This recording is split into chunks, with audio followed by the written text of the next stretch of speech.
Good morning. Happy Wednesday. I am ready for today. Got to go back to work, get back to my routine starting today. So that's why I'm back on at 6 something in the morning.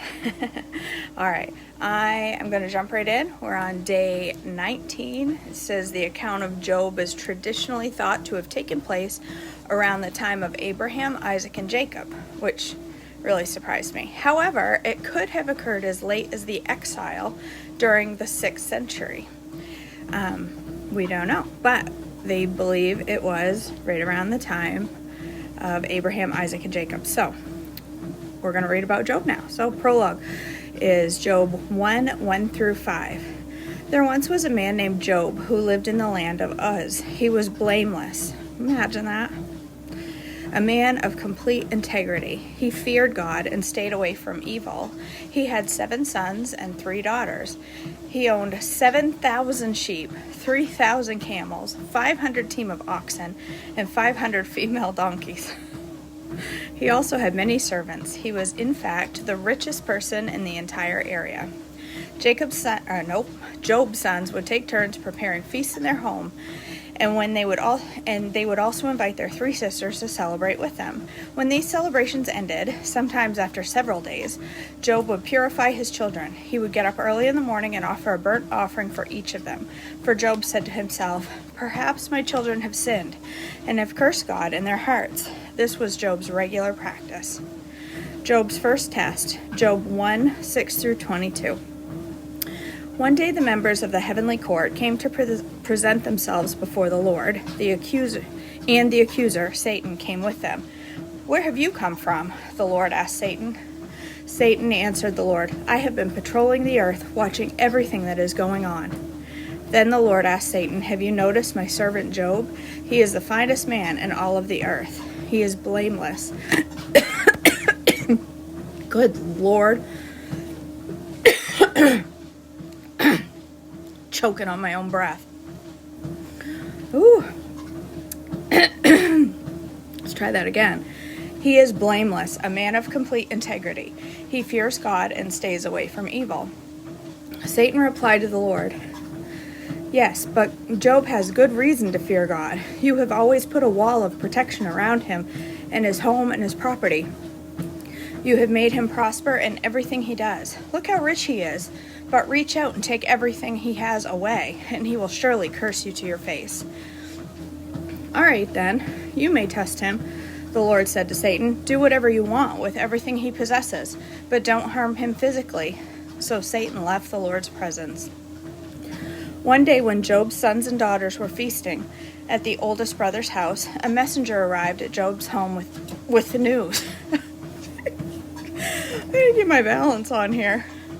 "Your oxen were plowing with the donkeys, feeding beside them. When the Sabians raided us, they stole all of your animals and killed all the farmhands.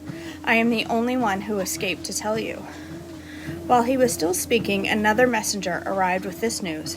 "The fire of God has fallen from heaven and burned up your sheep and all of the shepherds. I am the only one who has escaped to tell you." While he was still speaking, a third messenger arrived with this news. 3 bands of Chaldean raiders have stolen your camels and killed your servants. I am the only one who escaped to tell you." While he was still speaking, another messenger arrived with this news. "Your sons and daughters were feasting in their oldest brother's home. Suddenly, a powerful wind swept in from the wilderness and hit the house on all sides. The house collapsed, and all of your children are dead. I am the only one who escaped to tell you." Job stood up and tore his robe in grief. Then he shaved his head and fell to the ground to worship. He said, "I came naked from my mother's womb, and I will be naked when I leave. The Lord gave me what I had, and the Lord has taken it away. Praise the name of the Lord." In all of this, Job did not sin by blaming God. That's pretty amazing. That's pretty amazing. Job's second test. That's just number 1. Job's second test, Job 2:1 through 10. One day the members of the heavenly court came again to present themselves before the Lord. I read that wrong. One day the members of the heavenly court came again to present themselves before the Lord, and the accuser, Satan, came with them. "Where have you come from?" the Lord asked Satan. Satan answered the Lord, "I have been patrolling the earth, watching everything that is going on." Then the Lord asked Satan, "Have you noticed my servant Job? He is the finest man in all of the earth. He is blameless, a man of complete integrity. He fears God and stays away from evil. And he has maintained his integrity, even though you urged me to harm him without cause."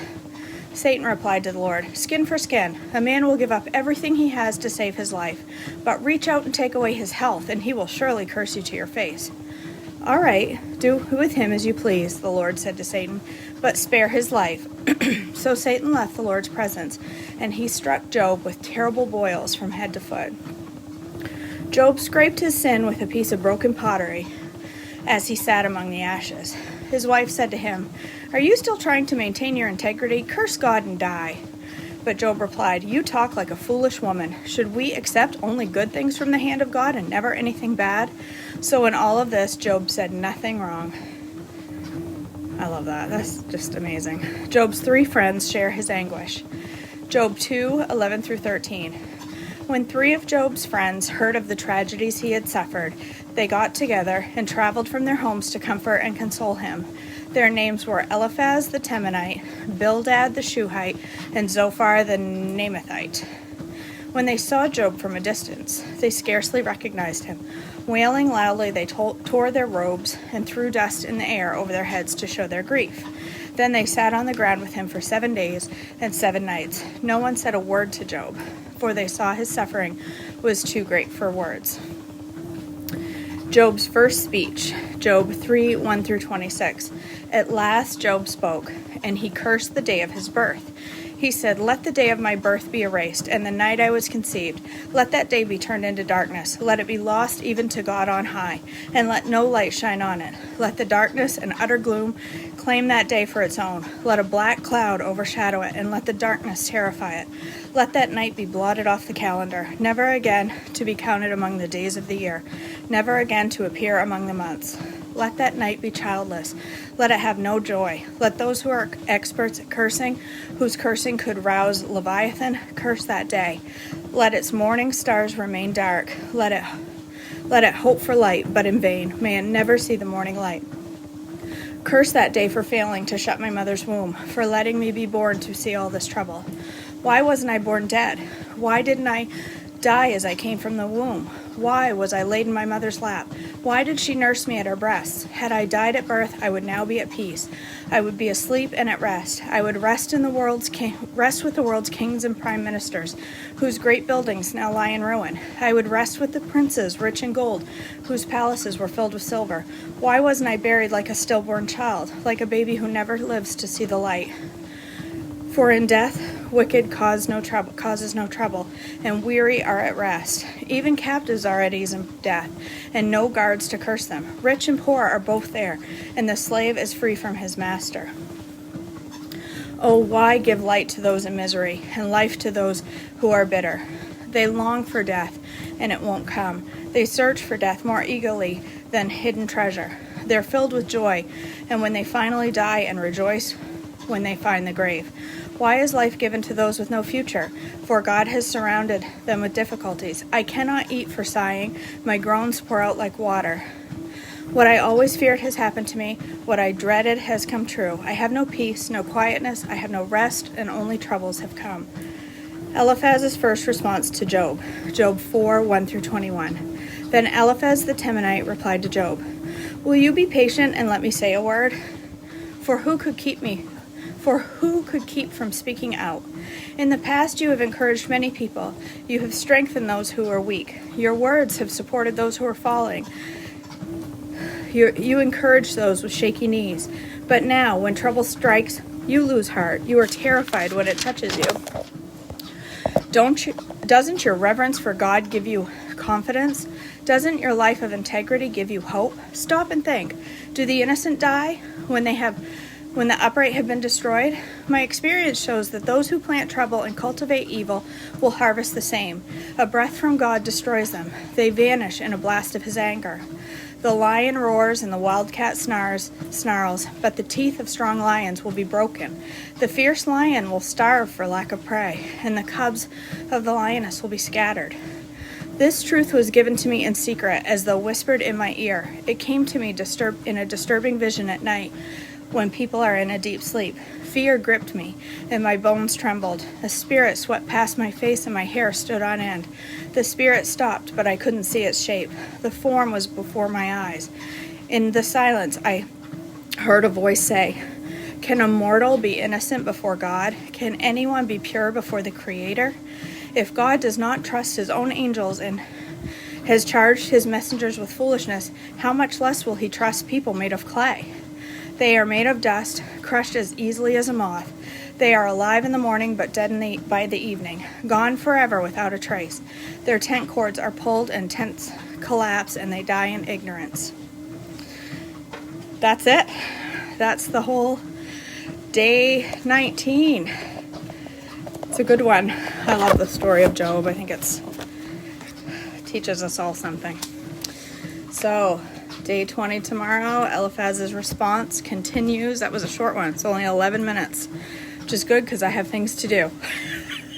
So, all right, there you go. Got our steps in, got our word in. Day's off to a good start then. So I hope this blessed you this morning, and I hope you have an on-plan, healthy day ahead of you today. And I have a day of work. I have all my food made for the day, so I'm not making a breakfast video if anyone's wondering. I won't be doing that today because I already have my breakfast made. I have egg bites left, so I'm going to go have those. So, all right, have a beautiful, beautiful Wednesday. I hope you're all blessed richly today, and I surely will talk to you later, I'm sure. All right, have a great one. Bye.